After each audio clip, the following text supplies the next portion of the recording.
It was supposed to become the greatest black-owned shipping empire in history.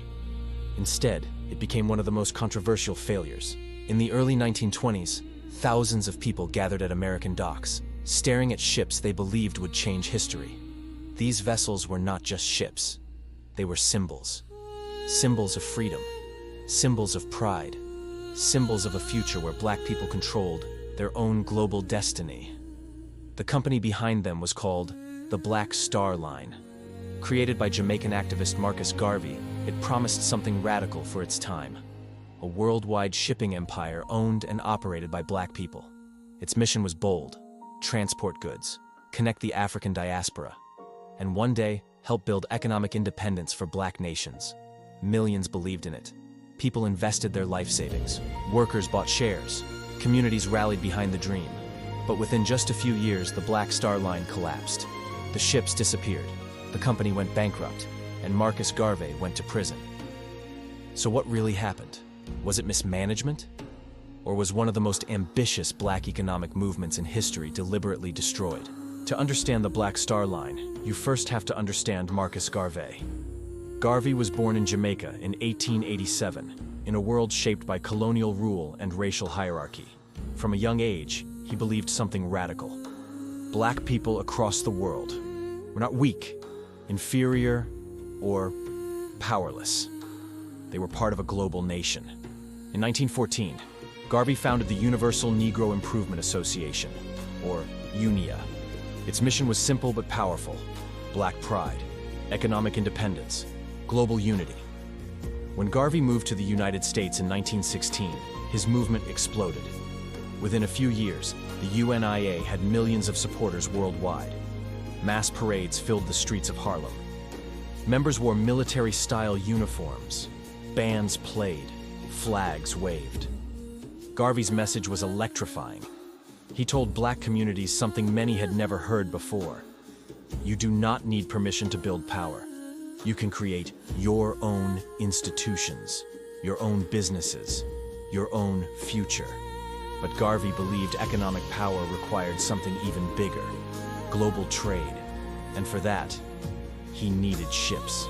In 1919, Marcus Garvey announced the creation of the Black Star Line Steamship Corporation. The name itself was symbolic. It mirrored the famous White Star Line, the shipping company behind the Titanic. Marcus Garvey's message was clear: if white corporations could dominate global shipping, black people could too. Shares in the Black Star Line were sold for $5 each, making them affordable to ordinary workers. And people responded. Factory workers bought shares. Farmers invested savings. Domestic workers mailed small contributions. Across the African diaspora, the excitement was enormous. For the first time, many felt they were building something truly their own. By 1920, the company had purchased its first ship, the SS Yarmouth. Renamed the SS Frederick Douglass, it sailed between the United States, the Caribbean, and Central America. Crowds celebrated its voyages. Marcus Garvey declared this was just the beginning. Soon, there would be an entire fleet. Ships connecting black communities across oceans. Ships carrying goods, passengers, and pride. But behind the scenes, serious problems were already emerging. Running a shipping company was far more complex than Garvey and his supporters imagined. The first problem was the ships themselves. Many were old. Some were poorly maintained. Repairs were expensive and constant. The SS Frederick Douglass burned large amounts of coal and required frequent fixes. Another ship, the SS Kanawha, purchased later, turned out to be in terrible condition. Engine failures, mechanical breakdowns, costly repairs. Every delay meant lost money. But mechanical problems were only part of the crisis. Management issues inside the company made things worse. Some executives had little experience running large businesses. Financial records were often poorly organized. Investments were made quickly and sometimes recklessly. Meanwhile, critics, both inside and outside the black community, began questioning the company's leadership. Newspapers reported financial problems. Former employees accused the company of mismanagement. And the more controversy grew, the more attention the Black Star Line attracted from powerful enemies. By the early 1920s, Marcus Garvey had become one of the most influential black leaders in the world. But that influence also made him a target.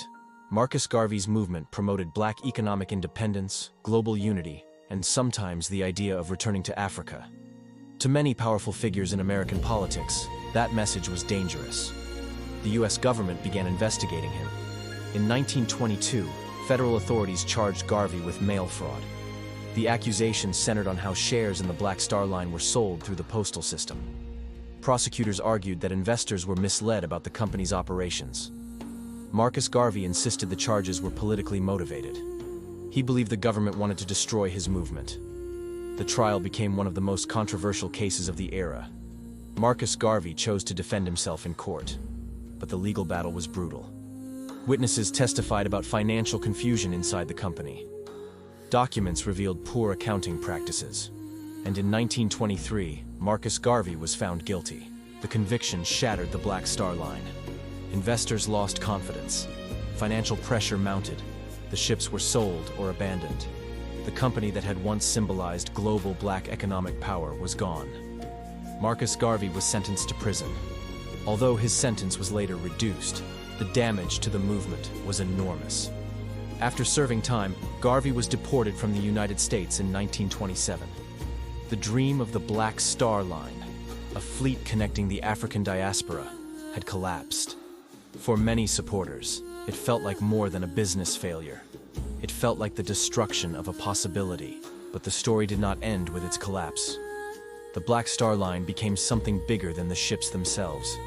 It became a symbol of ambition, a reminder that millions of people once believed they could build global Black economic power from scratch. Even critics admit something extraordinary happened.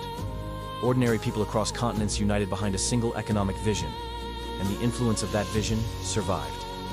Decades later, the Black Star would appear on the flag of Ghana, representing African freedom and unity. Marcus Garvey's ideas would inspire leaders, movements, and generations of activists. The ships may have vanished, but the dream of independence that launched them never did. If this story surprised you, it's because history often hides the most powerful chapters. The Black Star Line was more than a company. It was a vision of global Black independence that millions believed in. And there are many more stories like this that the world rarely talks about. So if you want to discover the untold history of empires, revolutions, and the people who dared to change the world, subscribe to History Ancestry TV and join us as we uncover the history they never taught you. And if you found this story powerful, leave a comment below. Do you think the Black Star Line failed because of mistakes, or because it was meant to fail?